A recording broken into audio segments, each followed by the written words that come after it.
Next, I call upon Dr. Chandrasekhar D from Aravind Eye Institute, Coimbatore, he'll be speaking on papilloedema.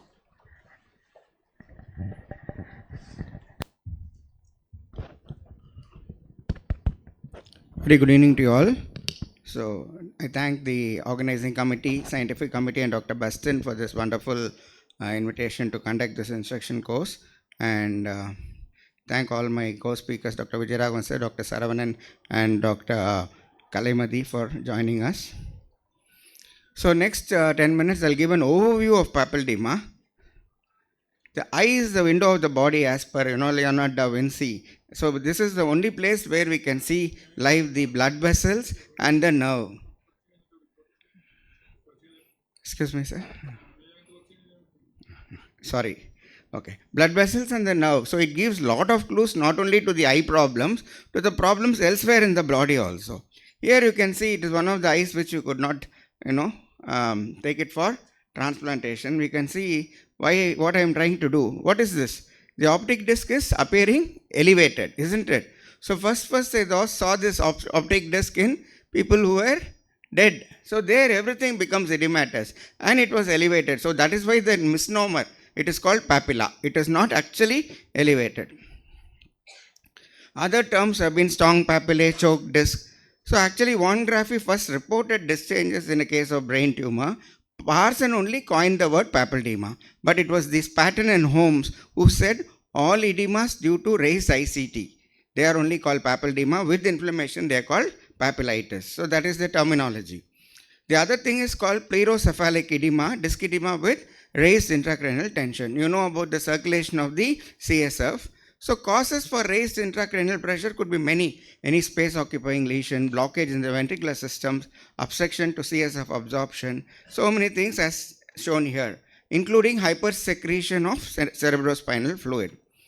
So there have been many theories that have been proposed for how the papilloedema develops, starting from inflammation, vasomotor theory, venous engorgement, so on and so forth. But ultimately what is most accepted is the our own Sohan Singh Haire, who said it is the axonal transport mechanism, orthograde axoplasmic flow is affected, slow component. So this is the pathogenesis of how papilloedema develops. So etiology for disc edemas could be ocular causes and orbital causes. They are not called papilloedema. So acute hypertony, CRVO, and all space occupying lesions of the apex will cause disc edema, but they will not be called as papilloedema. Here again you remember not those papillitis and AO1, they don't come under disc edema. You can call it pallid edema, but these are the ones which I told are ocular causes and orbital causes. All papilloedemas are disc edemas, but all disc edemas need not be papilloedemas. In intracranial causes, all raised ICP, intracranial pressure, tumor, abscess, any space occupying lesion, including a syphilitic gamma hemorrhages, and meningitis can cause that. Cranial abnormal oxycephaly, that can be because of improper fusion, CSF changes like Landry-Guillain-Barré syndrome, and idiopathic intracranial hypertension and tumors of the spinal cord also can cause papilloedema. Systemic diseases like including our main, it can be one of the important findings when you get hypertensive grade 4 retinopathy. That means patient is in a very critical stage. So in disease of unknown etiology like sarcoidosis.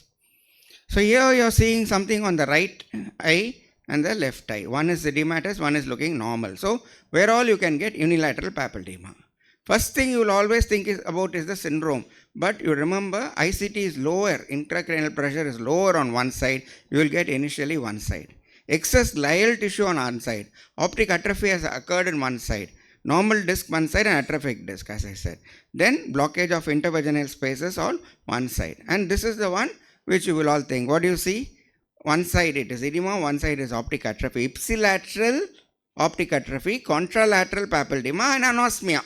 Only if anosmia is there, it's a true Foster-Kennedy syndrome. Olfactory groove meningioma or anything like that will produce a Foster-Kennedy syndrome. Pseudo Foster-Kennedy, of course, it can be due to AON. So, yeah, this is the components of, okay. So, symptoms of papilloedema are very minimal. Unlike papillitis, you can get transient blurring of visions due to vascular problems. When it causes optic disc problems or nerve problems, you get a constriction of peripheral field. Then you can get your enlargement of blind spots sometimes. Then if optic atrophy is setting in, central and centrocecal scotomas. But other symptoms would be primary to the lesion, headache, vomiting, and all those things will be there. So this is very important. And diplopia, even 6 nerve palsy can cause diplopia.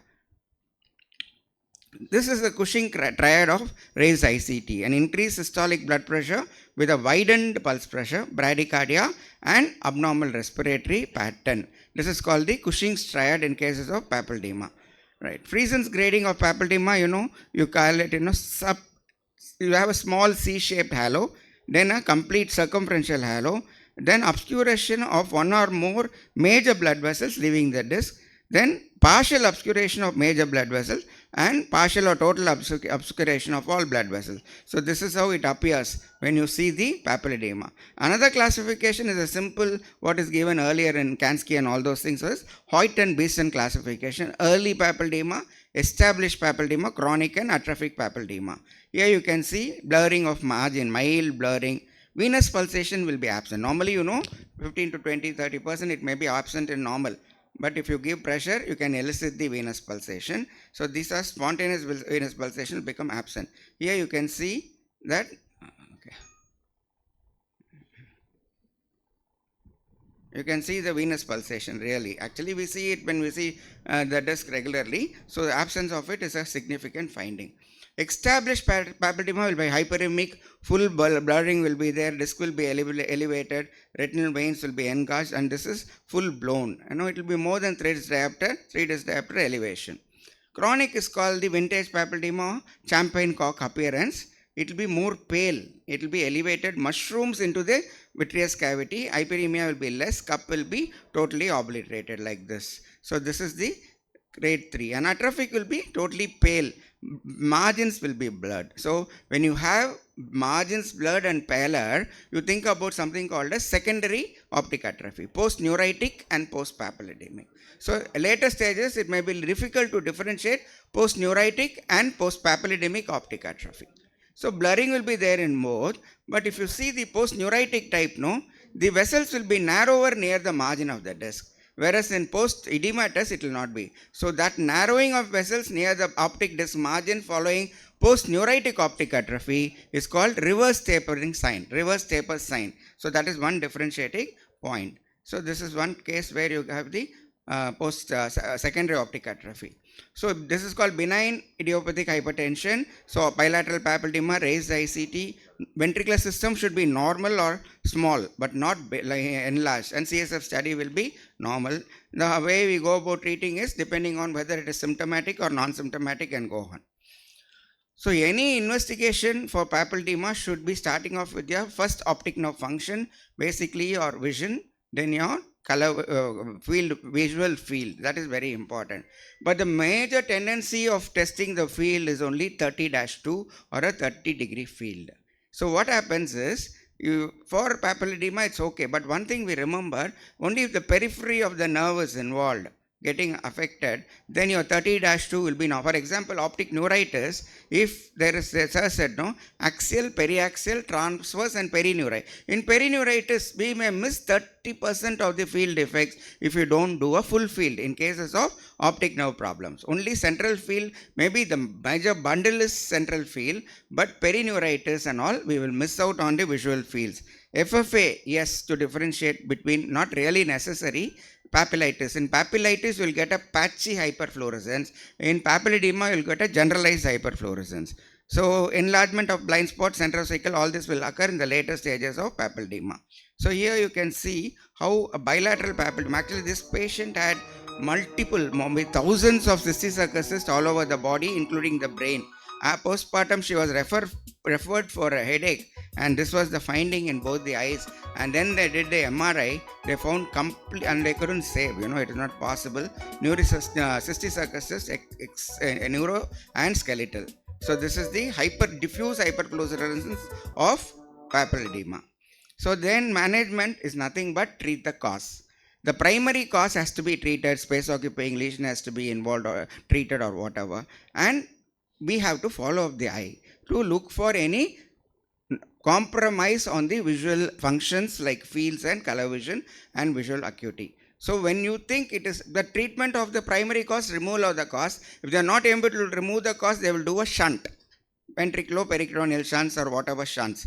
But when it is beginning to affect the eye, then we need to do our local intervention and do a nerve sheath decompression. This is called De Vickers technique. Approach could be medial, anterior, lateral, or even trans-slit. It can be done. Ultimately, when we make an incision on the nerve sheath, what happens? These fluids will come out and release the papilloedema. On the table, we can see some changes, vascular changes occurring. So our role will be when it is affecting the vision, we need to change the eye function and we need to intervene. That is where this is trans-slit approach to doing optic nerve. Now the difference between differential diagnosis, so many things can mimic a papilloedema. For papillitis, it is hypermetropic disc, then drusen, a congenital anomaly, hypertensive retinopathy, diabetic papillopathy, and so on. Most important is, as we said, sir said, there are so many differences between papillitis and papilloedema. Unilateral, acute will be papillitis. Papilloedema, except if it is trauma, hemorrhage or something, it will be insidious. Laterality, papillitis will be unilateral, bilateral. Early symptoms, late symptoms. Painful, painless. It has already been explained by sir. Pupil can be having RAPD, depends on the primary lesion, vitreous haze and like this. Next is venous engorgement will be more in papilloedema. Most of the findings are relative findings. This and this may be overlapping.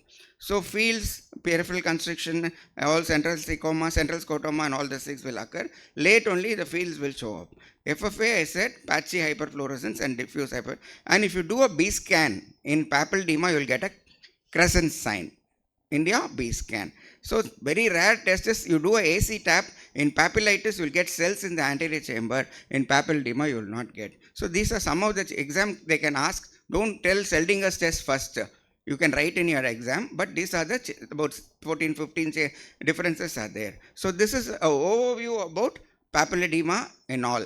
Thank you so much for your hearing and thank all my speakers. Thank you.